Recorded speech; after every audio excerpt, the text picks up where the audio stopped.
প্রবাসী লাঞ্চ একটু ঘুমাইছিলাম। লাঞ্চ টাইমে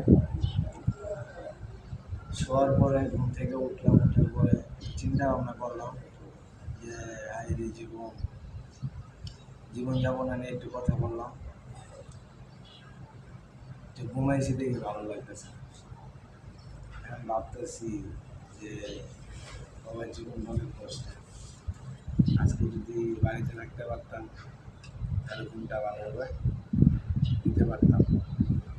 কাজের জন্য ঘুমটা ভালোভাবে দিতে পারিনি, সেই জন্য একটু ভিডিও। খুব সুন্দর হয়েছে। আপনারা সবাই দোয়া করবেন প্রবাসীদের জন্য। প্রবাস জীবনটাই কষ্টের, কষ্ট ছাড়া প্রবাসে থাকা যাইব না। প্রবাসে আসতে হইলে কষ্ট করতে হইব। হ্যাঁ।